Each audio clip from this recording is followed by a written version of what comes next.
Hey there, this is Debesh, the info security researcher. Welcome to my podcast window. So, it will be started soon. The subject is shown in the event flyer image, and we expect some support from you. The QR code on my right. It is having both option for PayPal and UPI. Plus, please support us generously so that we can continue with this podcast. Thank you.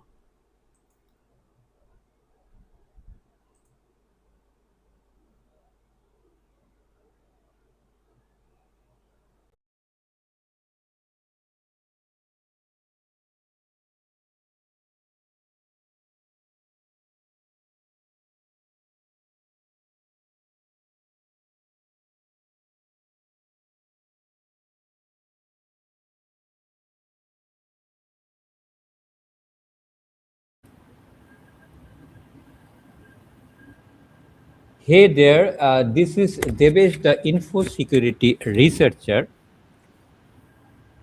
Welcome to my podcast window. This is a Learning Time podcast, and today we have a guest to discuss a very interesting subject. The topic is quantum proofed authentication system, and the guest speaker is Stiepan Aurélien Kovac, who is the CEO and founder of Quantum Resistance Cryptography, Quantum Resistant Cryptography, which is a company uh, based in Europe and also offices in USA and UK. So uh, the guest is already in the screen. So a massive welcome, Stiepan. So the Hello, first question, Debesh, thank yes, you. yes, thank you very much for coming to the podcast. And the first question is uh, who you are and what you do. Please briefly tell about yourself. So I'm Stiepan Kovac, 38 years old. I'm the founder and CEO of Quantum Resistant Cryptography. It's a company we started in 2017 as a group and QRC proper 2019. Meanwhile, we expanded indeed in the US, Europe, we even now expanding to Japan. And we focus on quantum proofing everything. So it's not limited to the cryptography itself, but rather systems that integrate it. So very much applied cryptography. We're also very active in standardization. And one of the highlights of what we've been developing lately is a quantum resistant and memory safe operating system that's Okay, got DARPA's approval as awardable. okay. So, will you please tell briefly about your company, the Quantum Resistance Cryptography Company? Yes.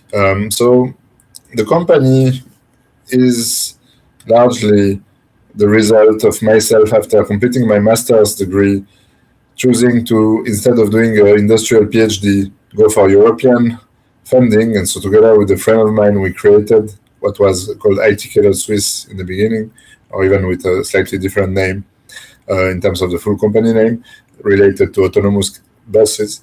And we gradually made it evolve into something that's much more focused on quantum resistant technologies with the creation of QRC in 2019. And in particular, that's when we got some first private funding because initially we got some limited Swiss funding, not the European funding though, for, well, I would say political reasons. And Europe was not fully cognizant at the time also of the dangers that maybe now it starts becoming. And so we got this first private funding, which enabled us to file patents, and also we created soon after QRC America, which in 2023 joined the Quantum Startup Foundry in Maryland, which is an important incubator near Washington, D.C. for related technologies, both quantum computers. Actually, one of the pioneers is IonQ, a big quantum computing company by now, used to be a startup as well. And also the quantum safe initiatives such as ours, with the particularity that we provide the strongest quantum resistant cryptography that's available commercially, and yet that runs very efficiently on existing hardware, like any hardware, from a very small Raspberry Pi Pico board, speaking of the embedded systems I was just talking about before, to a web browser and anything in between, cloud, mobile, you name it. Okay, okay. And the most interesting question people would like to know that how your company make authentication quantum proofed. Mhm. So, in the case of one particular application that I'll give as an example, because we set the one and only good practice for quantum safe 5G at the ITUT international level. If you use normal algorithms, be it for 4 or 5G, it does not really change a lot here. Actually, someone could steal the key from a SIM card at a certain distance using just a laptop and an antenna, and then replicate that SIM card or do whatever with it. So with the mobile subscriber identity, essentially. Plus, there are other ways to do that. In the case of using QRC's solutions and recommended key types and strengths and related algorithms, you avoid that because, first of all, you raise the bar much higher in terms of those sidechain attacks. One would really have to extract the full trace of execution, and if there is some minimal hardware shielding in place, that's not possible. So that's in terms of classical security. But it also raises the bar significantly in terms of more advanced attacks, whether it's AI-based attacks or quantum attacks, or soon enough both, because, well, AI now automates all the attacks that we thought were, requiring some research, etc., pen testing, whatever. Now, everything is a 0 day, basically. If a code is not made by default to be safe by design, then it's already unsafe. You must assume that it's already unsafe. So just like cryptography, essentially, the whole software industry, all of a sudden, because of the rise of generative AI, as it's called, I don't think it's really intelligence, but that's another debate. It became with the same stringent requirements of safety as cryptography. Because cryptography always had this kind of requirement that it must be so secure that if someone knows your whole design but does not have the key, still they cannot break it. It's the principle of the military cryptography from the 19th century, but it's still valid today. And so now that principle extends to all of any software stack. You must be sure that your system is foolproof and hacker-proof. So not only foolproof, but malicious actor, which by now can be AI agents, so it does not have to be a real human behind it. It must be proof against all of that, and not just work in the optimal, ideal case that you believe it would be used for. And so that changes the whole paradigm of cybersecurity, because in the last maybe 15 years, people have been advocating for reactive security, like we will do cyber resilience and whatever. I was never a big fan of that, because, I mean, that means the horse already bought out of the stable. And now with AI, it's such a fast horse that definitely we cannot afford as a world to go on like that. So that's why from the get-go, even before it was recognized as popular and necessary to do so, we've been sticking to the very classical, actually, principle of cryptographic and cybersecurity more generally, of security by design. And now it's being recognized that it's actually the only way to cope versus the disaster that's looming in terms of cybersecurity and other aspects tied to AI. So I will not redo the Pope's encyclical, but basically there is a lot of truth into that. And even possibly, I say that as an individual person, they might be too meek in the way they describe things. But anyways, so here we have a stack that's ready. That's TRL 8, meaning out of 9 levels of readiness, it's already at level 8, which in turn means that you could tailor it to any specific use case we speak here of a real-time embedded OS that integrates the whole quantum resistant and memory safe stack that we have thanks to our CTO, Matt Warminger. And this is very good technology so that you can make any, let's say, console of any vehicle secure, as an example, or anti-theft also for vehicles, access control, etc. And back to the more specific question of how do we secure access and authentication. So in the case of using the options that we provide, then essentially you will not have the possibility to attack the cryptographic layer in itself, and also because it will be encrypted using strong integrity protected encryption, there will be much less, if any, possibility to tinker with it in such a way that it would bypass the protection mechanisms.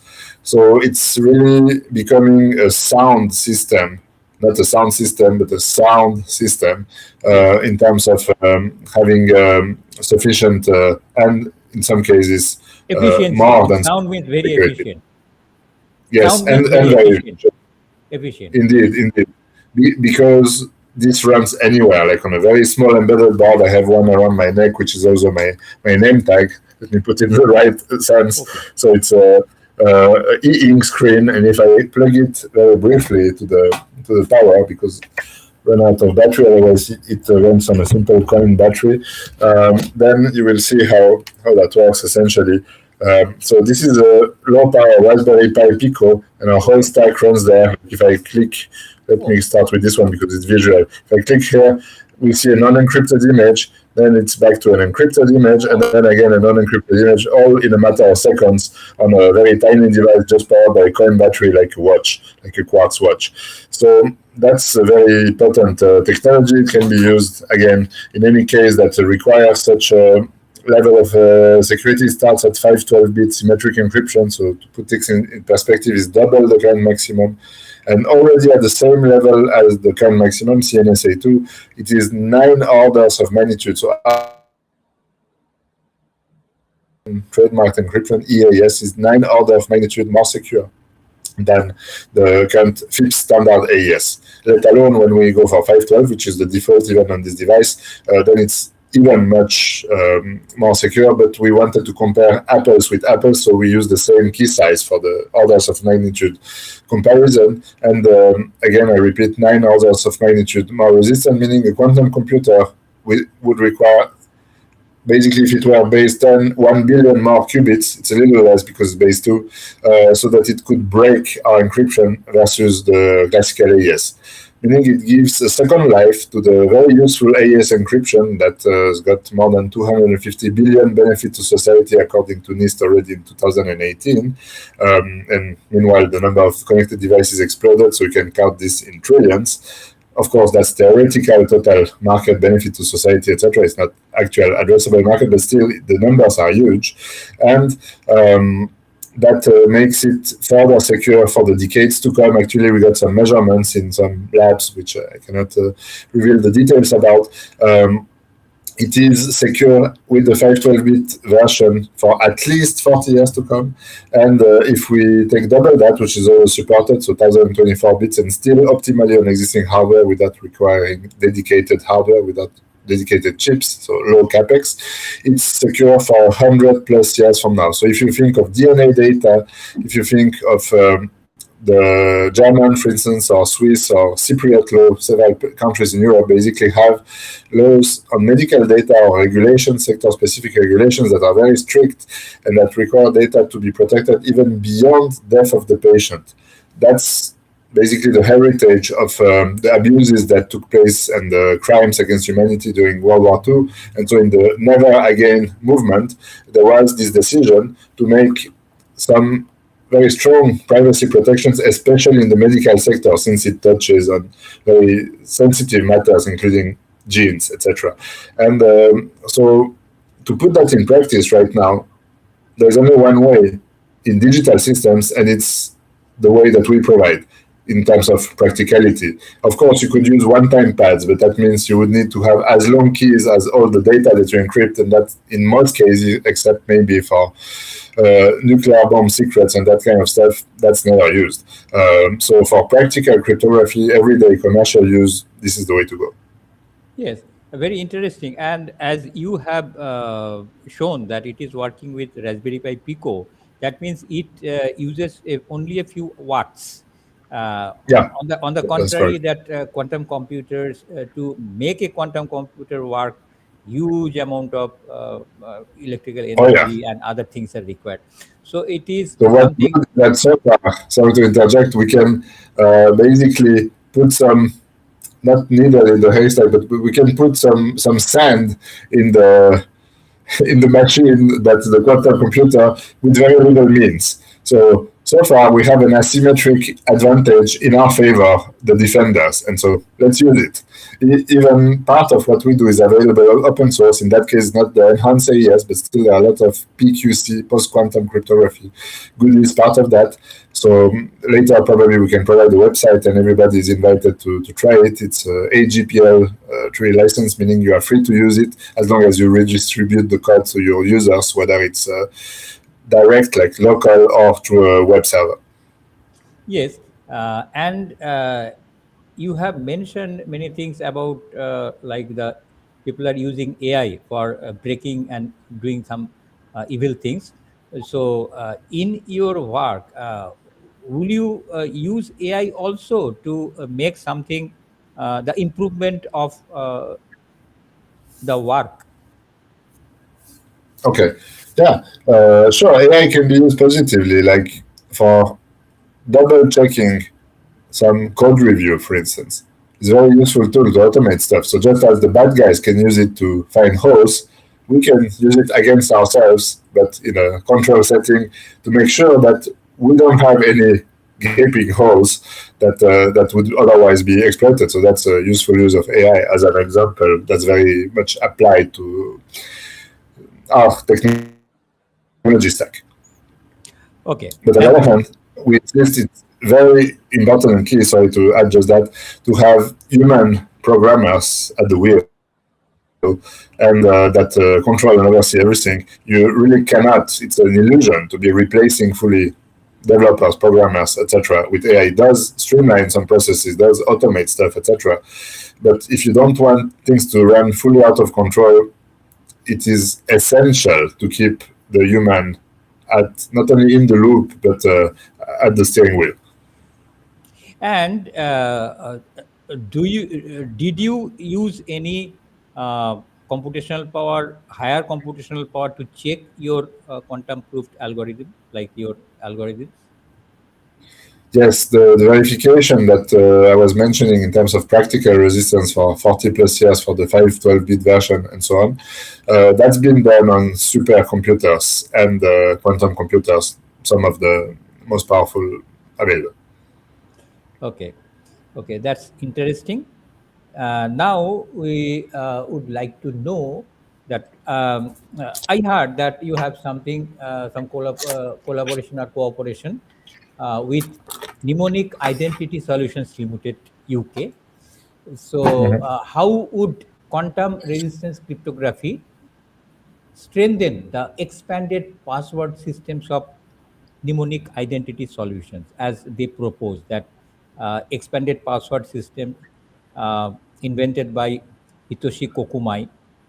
It can take both text and images. So, what Mhm. is the cooperation or collaboration you are doing with mnemonic identity Yes. solutions? So first of all, I wanted to say a few words about Hitoshi Kokumai-san, who is not with us anymore. But I happen to be right now in his hometown, so it's quite an emotional moment. Second time I come here since his passing, and we are very much convinced that by blending it with quantum resistant cryptography, which is already the case technically in terms of their stack that they developed meanwhile in the UK, we are working on eventually having the same here in Japan. It is basically the sound alternative to biometrics, it being that currently you have the challenge that, well, that's yet another thing that AI is accelerating.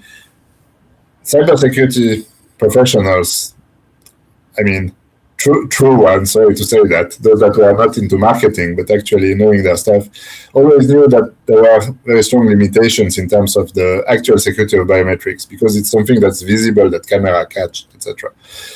Now with AI, it's become crystal clear, and even some of the biggest players in AI, they clearly say biometrics for banking, etc., authentication is dead, and they're right.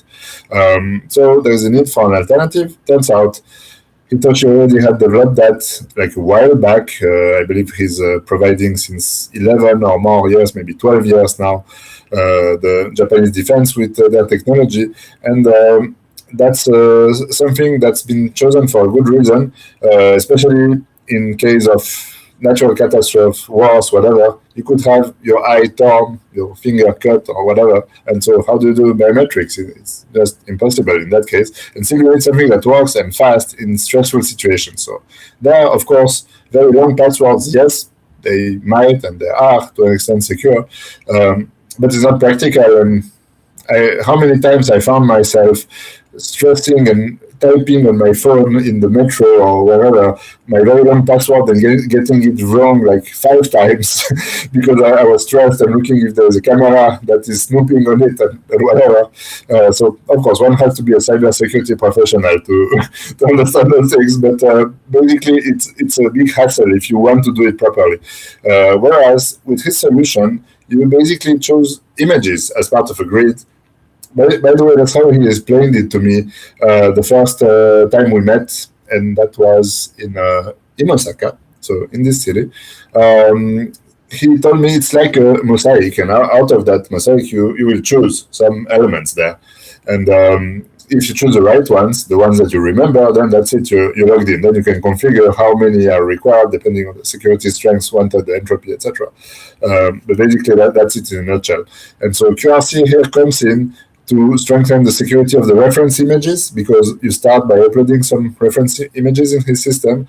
And of course, you don't want the bad guys to get their hands on it. So how do we protect that? Well, simple answer as for the DNA data or any other sensitive data that I was mentioning before. Here you can think of some very personal souvenirs, personal memories that you may have that you would use as such images. Well, you don't want those to fall into the wrong hands. First of all, because it's your password, but on top of that, probably because those are very personal memories. And so how do you do that? You use our encryption to ensure that within the reasonable time frame of use and usefulness of that information, it is fully protected against any type of attacks, including large state-backed attackers or big organized crime, etc. And that's quite important, because when you have to protect access to very important stuff, like for instance here the military or any other such use case, then you really want it to be protected and it to be really efficient when you do so. And I won't speak more because otherwise probably we would still be here tomorrow, but probably you also have some further topics you would like to address. Yes, that is quite interesting. And here, another point I would like you to add, that we also read about brain waves. And there are interesting approaches people published and having patents also. So, will brain waves be utilized? It is possible to utilize brain waves to improve or make the authentication quantum proof. Like that cannot access Yeah. even any other computer also. Mhm.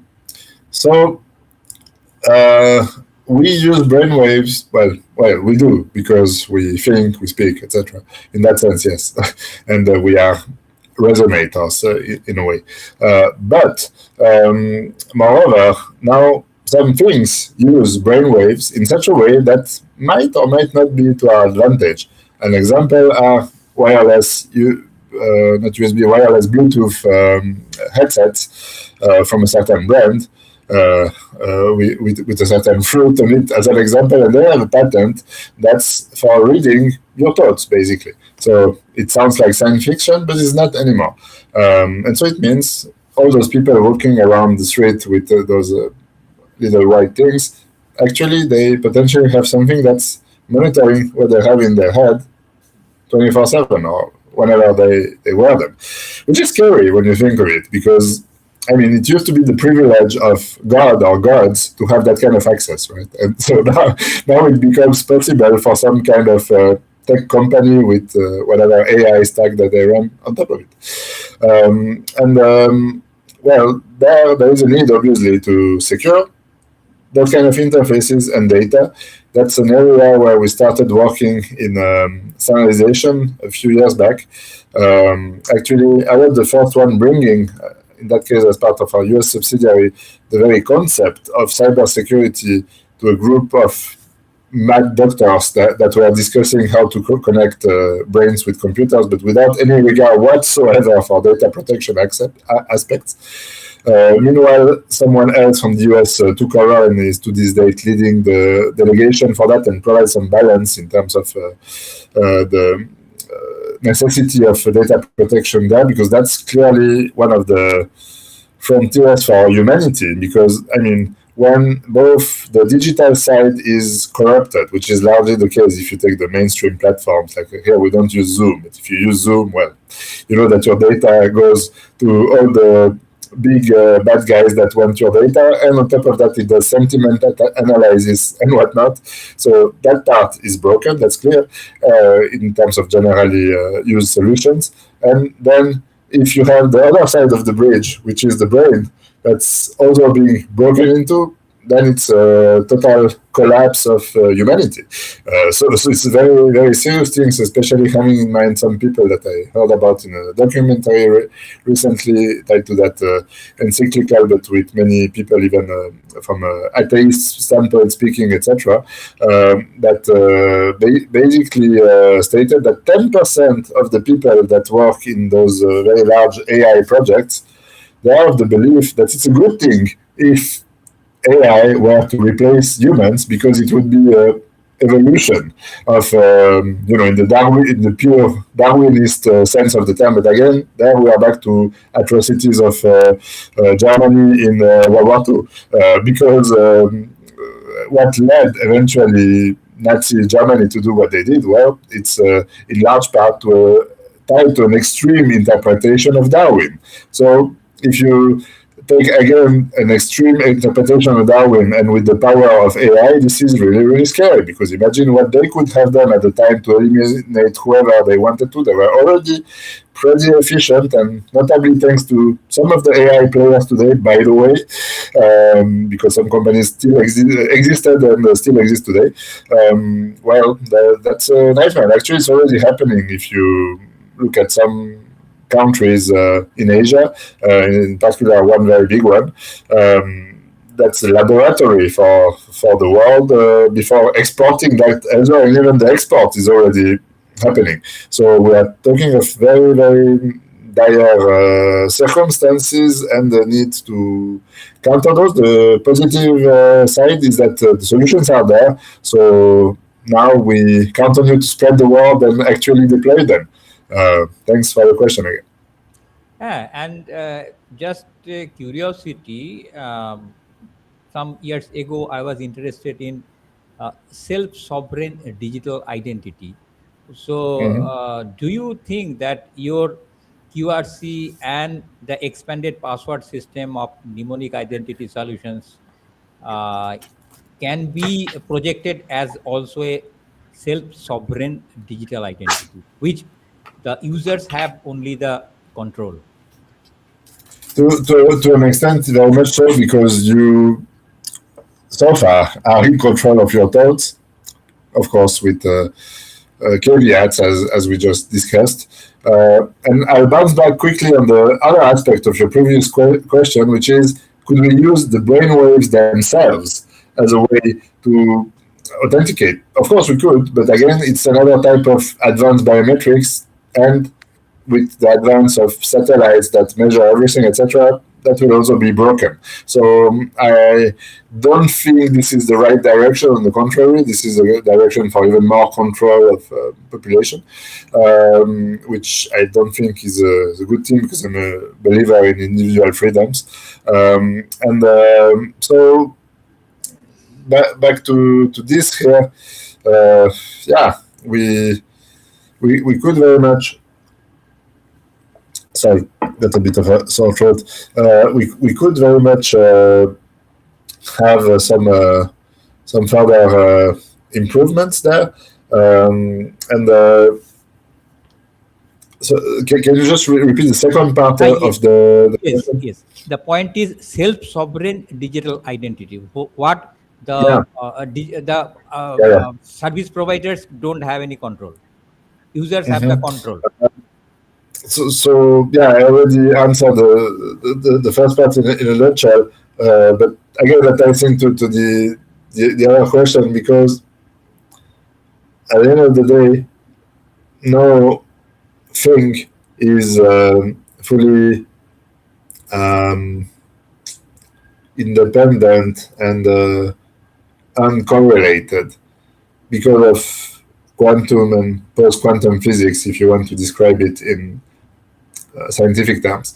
And then there is the spiritual aspect to it. I won't dive into that, but at the end of the day, at a high level, it's all correlated. So it's a tough question. Um, to an extent, yes, and there will always be some layers. I like to think and believe of what we call the soul, where I come from, that will remain, your own private garden. But that's very much what's in danger right now with the current evolution, unfettered evolution of, not only unfettered evolution of technology, but it's not unfettered. It's steered precisely in the wrong direction. So it's not the right word to say it's unfettered, and it's not even maybe more regulation in itself that's needed, because I mean in Europe we have plenty of regulation, but applying existing regulation properly would be already a big step. And again, there are technical tools to do so. So let's use them. Okay, thank you for Yeah. answering this odd question. Uh, so, the finally, what is the final frontier or the future roadmap of quantum resistance cryptographic company? If you Mhm. please tell us. Uh, Yeah. So of course, beyond embedded devices, we plan to bring this to much broader set of devices, so that you could secure anything at the OS level, not only the cryptographic level with it. That's a quite ambitious goal, but the strong basis is there. And that's also a call for investors, because it's essentially a insert coin situation. And sorry, already with 100 million US dollars, a lot of that could be achieved with 1.5 billion, which is what we have in mind for the Series B, an actual replacement to some of the mainstream operating systems that is successful commercially, because it's a very important part. We don't want another Symbian OS, which was very good technically but was a total flop commercially, becomes realistic. So that gives a broad order of things of where we are headed in terms of the development. Okay, thank you very much. And finally, if you have any other information you'd like to share with the audience, it is your freedom Mhm. actually. You can answer or any additional Hmm. information about quantum resistance cryptography, Yeah. Uh, generic or mass the common people will be interested. Yes. Well, I'm sorry. I will take the counterpoint to what you just said, because I will give a message to the Emperor of Japan. So the Emperor of Japan, I just visited the garden of their palace, because you cannot get into the palace just like that. Yes. We do know someone that advised them regarding cybersecurity here, but you don't get there like that. And so I learned during that very interesting visit, nevertheless, that his daughter was in the Red Cross. And actually, that's a symbol that's also being used in the Osaka main train station, where the fast trains, the Shinkansens, are. So, Shinkansen. by the way, things that you want to be very secure from the cyber perspective as well in passing, to avoid issues such as what might have happened in Spain when there was a rail accident, which, in my in my humble opinion, the driver was not lying that he had pressed the brake button at the right moment, but possibly there was some cyber issue behind it. And anyways, that's a digression. So in that train station, there are seats that have exactly the form that remind of the Red Cross. But actually, that's the inspiration for the current logo of quantum resistant cryptography. So that's quite interesting because I believe in quantum correlations, and so no, nothing occurs as a pure coincidence in this universe. And I do believe also Japan has a leading role here to play in bringing a reasonable approach to securing the free and democratic world, and could very much play a leading role here.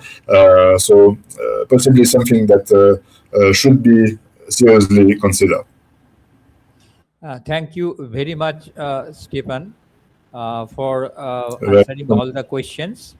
And since now the modern world is overwhelmed with all sorts of uh, hazards like cyber threats, and people need the right security, and quantum resistance cryptography will be very appropriate in this time.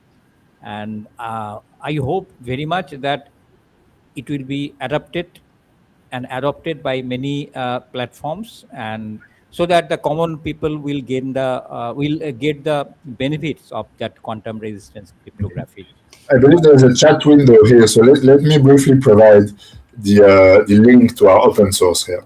Just give me one moment, Okay. because with that you already have everything you need to then go to the higher security levels we provide at the commercial level. But even just the open source provides a very solid baseline level of security that everybody really should at least use now. It's not an overstatement. And it's not limited to critical infrastructure, military, whatever. Everybody, I insist, should at least use that. So here it is. It is memory safe, quantum safe, and has been fully vetted and checked by top level entities, third party, and also we did the last self check, as I was alluding to when you asked me about the positive uses of AI. So yes, that's a thing where we do use AI as a way to triple check that our code is always as secure as we want it to be, on top of being memory safe by nature, but still you want it to be actually secure in practice. So that's a very important aspect as well. Thanks again. Okay, thank you again, and we will meet again with maybe some other options to showcase your developments, your work. Also, means the interesting things are the IoT security, as you showed that Raspberry Pi Pico. So many such small devices, and a quantum resistant SIM cards. And I also checked in your company page. So Maybe would you like to tell sorry to anything about? Yes. yes. Well, one more thing is, could be with the SIM cards or can be other form factors as well. In particular, this kind of OS that we have, that is very well suited, obviously, even though I did not state it explicitly yet, for autonomous systems. And so as we get towards more and more automation, and so that's more a message here at the civilian governments that look at these aspects, including the one of Japan, which is investing a lot in that area, in automating stuff further, even the small and medium businesses. Well, it's very good to do so, but one has to do it securely. Here, you have a true key enabling technology to do that. So let's do it. Okay. A massive thanks to you to explaining the things in a very informal way, without any gadgets or any presentations that way. So we will meet again and discuss something more about quantum resistance cryptography and Yes, your work. we look forward to it as well. And thanks again for having me. Okay, see you and bye for now, but we'll meet Bye again. for now. Yes.